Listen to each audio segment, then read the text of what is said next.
Hello students, मैं हूं अभिषेक खंडेलवाल और स्वागत करता हूं आपका ग्रास रूट एजुकेशन चैनल पे। दोस्तों, आज का जो हमारा टॉपिक है वो है इंट्रोडक्शन ऑफ मैक्रो इकोनॉमिक्स। इससे पहले वाला जो पार्ट था उसके अंदर हम लोगों ने जो इकोनॉमिक्स है और जो माइक्रो इकोनॉमिक्स है उसका मीनिंग क्लियर कर लिया था। अब हम लोगों को ये भी समझना ज़रूरी है कि ये जो मैक्रो इकोनॉमिक्स है वो होती क्या है। ठीक है, तो कुछ जो बेसिक रिक्वायरमेंट्स है या बेसिक एलिमेंट्स है, उन सब बेसिक एलिमेंट्स के बारे में हम लोग यहाँ पढ़ेंगे कि जो मैक्रो इकोनॉमिक्स है वो होती क्या है। देखो, अगर हम लोग स्टार्ट करें मैक्रो इकोनॉमिक्स से, तो हम लोगों ने पढ़ा था कि जो इकोनॉमिक्स है उसकी दो ब्रांच होती है, एक होती है माइक्रो इकोनॉमिक्स, एक होती है मैक्रो इकोनॉमिक्स। माइक्रो इकोनॉमिक्स में हम लोग क्या करते हैं, एक इंडिविजुअल यूनिट की स्टडी करते हैं। यहाँ क्या करते हैं हम, ग्रुप ऑफ ऑल इंडिविजुअल, मतलब इंडिविजुअल का पूरा ग्रुप है उसकी स्टडी हम लोग कहाँ करते हैं, मैक्रो इकोनॉमिक्स के अंदर। ठीक है, या बोल दूं होल इकोनॉमी की स्टडी हम लोग जहाँ करते हैं वो हमारी क्या कहलाती है, मैक्रो इकोनॉमिक्स। अब जो बेसिक चीजें आप लोगों को पता होनी चाहिए मैक्रो इकोनॉमिक्स के बारे में वो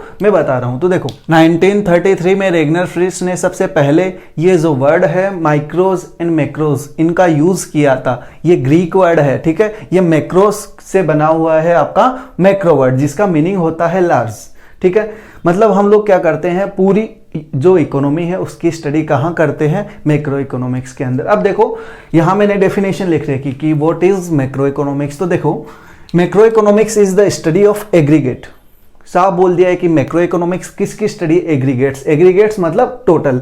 भाई जो माइक्रो इकोनॉमिक्स है, माइक्रो इकोनॉमिक्स में हम लोग क्या करते हैं, एक इंडिविजुअल यूनिट की स्टडी करते हैं, जैसे डिमांड हो गई, सप्लाई हो गई। तो वही चीज हम लोग अगर मैक्रो इकोनॉमिक्स में लाए तो हम लोग किसकी बात करते हैं, एग्रीगेट डिमांड, एग्रीगेट सप्लाई। तो वो जो एग्रीगेट है, एग्रीगेट का मीनिंग होता है टोटल, जितनी भी इकोनॉमी के अंदर टोटल जो चीज है उसकी स्टडी हम लोग कहाँ करते हैं, मैक्रो इकोनॉमिक्स के अंदर। मीनिंग क्लियर हो गया। अब एग्रीगेट में क्या क्या हो सकते हैं, जैसे नेशनल इनकम हो गई, टोटल एम्प्लॉयमेंट हो गई, एग्रीगेट स्पेंडिंग हो गई, एग्रीगेट सेविंग हो गई, एग्रीगेट इन्वेस्टमेंट हो गया, एग्रीगेट कंजप्शन हो गया, जनरल प्राइस लेवल हो गया। तो ये सारी स्टडी हम लोग जहां करते हैं वो हमारी क्या कहलाती है, मैक्रो इकोनॉमिक्स। तो आई होप जो मीनिंग है वो क्लियर हो गया होगा। ठीक है, अब देखो, इसको क्या बोला जाता है, इनकम थ्योरी। ठीक है, इनकम थ्योरी क्यों बोला जाता है, रीजन सुनना। जो माइक्रो इकोनॉमिक्स है उसको हम लोग प्राइस थ्योरी बोलते हैं, क्योंकि वहां प्राइस के साथ रिलेशन बताया जाता है, यहां इनकम के साथ रिलेशन बताया जाता है कि इनकम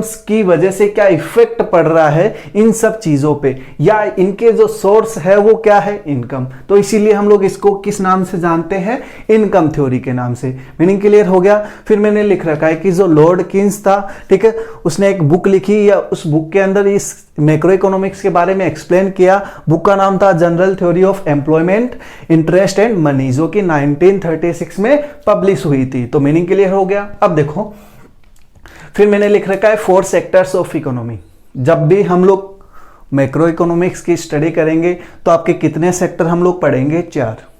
अब आप बोलोगे सर हम लोगों को तो 3 ही सेक्टर का पता था, प्राइमरी सेक्टर, सेकेंडरी सेक्टर और टर्सरी सेक्टर, जबकि यहां आप लोग 4 पढ़ा रहे हो। तो ये कैसे, देखो याद रखना, जब भी हम लोग एग्रीगेट लेवल की बात करेंगे या जो मैक्रो इकोनॉमिक्स की बात करेंगे तो वहां हम लोग क्या करेंगे, 4 सेक्टर की स्टडी। 4 सेक्टर है उनकी स्टडी हम लोग कहां करते हैं, मैक्रो इकोनॉमिक्स में। क्यों करते हैं यार, सब चीज का अपना अपना एक रीजन होता है। ठीक है, हर चीज को एक्सप्लेन करने के लिए हम लोग क्या करते हैं, उनके हिसाब से हमें चलना पड़ता है। ठीक है, तो देखो, सबसे पहला है आपका हाउस होल्ड सेक्टर, फिर आपका प्रोड्यूसर सेक्टर, फिर है गवर्नमेंट सेक्टर और लास्ट है एक्सटर्नल सेक्टर। अब ये होते क्या है, सुनो।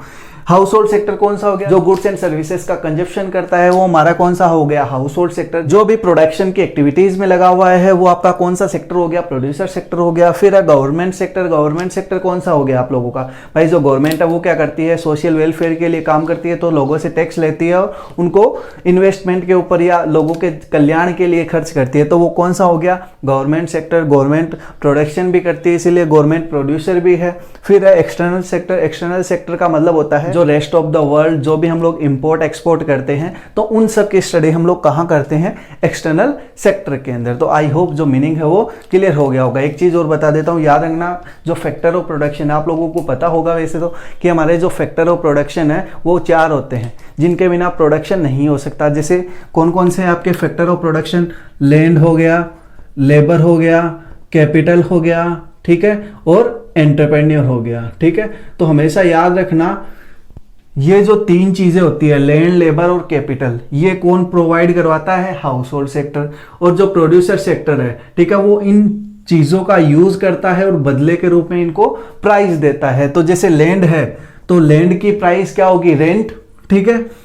लेबर की प्राइस क्या होगी? वेजेस, ठीक है। और जो कैपिटल है उसकी प्राइस क्या होगी? इंटरेस्ट। और जो एंटरप्राइजेज है उसकी प्राइस क्या होगी? लॉस या प्रॉफिट, ठीक है।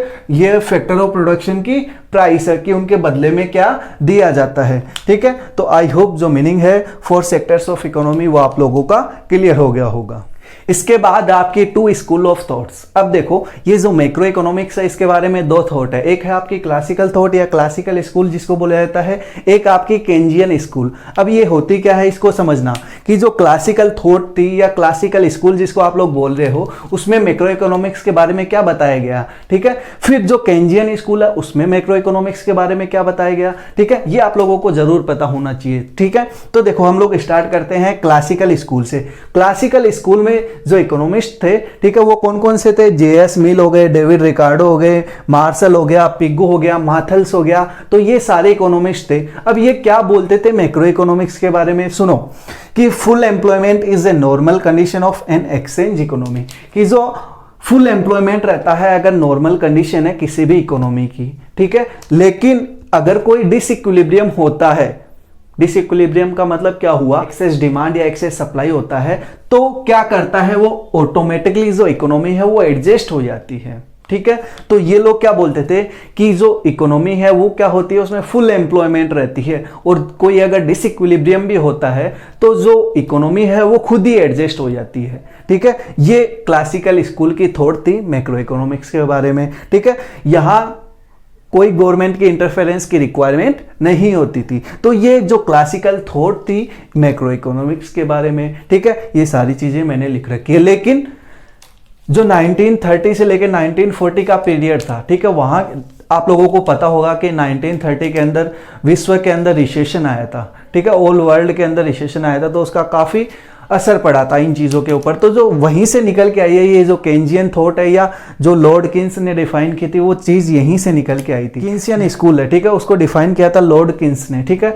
अब उसने क्या बोला कि जरूरी नहीं है हमेशा ऐसा ही होता है, नहीं, कई बार क्या होता है कि जो नॉर्मल कंडीशन है इकोनॉमी की या फुल एम्प्लॉयमेंट की भी सिचुएशन है, लेकिन ये वाली चीज एनी डिसइक्विलिब्रियम, अगर कोई भी डिसइक्विलिब्रियम होता है वो ऑटोमेटिकली एडजस्ट नहीं होता। ये ऐसा बोलना था किन्स का कि जो कोई भी डिसइक्विलिब्रियम होता है वो ऑटोमेटिकली एडजस्ट नहीं होता, उसके अंदर किसको इंटरफेयर करना पड़ता है?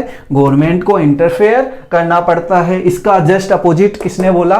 किन्स ने बोला कि अगर गवर्नमेंट इंटरफेरेंस नहीं करेगी तो क्या होगा, आप लोगों का डिसइक्विलिब्रियम की सिचुएशन बनी रहेगी। कि अगर मान लो कि जो डिसइक्विलिब्रियम की सिचुएशन हुई, ठीक है, डिमांड कम हो गई, ठीक है, क्योंकि उस टाइम की जो 1930 के अंदर यही हो रहा था कि डिमांड क्या हो रही थी, कम होती जा रही थी, जो प्रोड्यूसर है उनके प्रॉफिट कम होते जा रहे थे। तभी तो ये थॉट निकल के आई कि ऐसा कुछ होता है तो गवर्नमेंट को इंटरफेरेंस करना ही पड़ता है, ठीक है। तो ये थी आपकी केंजियन स्कूल थॉट। ये जो डिमांड कम होती है, ठीक है, तो याद रखना उस डिमांड को रेज करके फिर इकोनॉमी को क्या किया जाता है, इक्विलिब्रियम की सिचुएशन में लाया जाता है। तो उसको इक्विलिब्रियम की सिचुएशन में लाने में जो गवर्नमेंट है वो इंटरफेयर करती है, तभी वो इक्विलिब्रियम की सिचुएशन में आती है। ये कहना था किन्सियन स्कूल थॉट का या लॉर्ड किन्स का। तो आई होप जो मीनिंग है वो क्लियर हो गया होगा कि कौन कौन सी 2 थॉट है मैक्रो इकोनॉमिक्स के बारे में, कौन कौन से सेक्टर्स है और जो मीनिंग है वो डेफिनेशन है वो क्या होती है मैक्रो इकोनॉमिक्स। आई होप जो मीनिंग है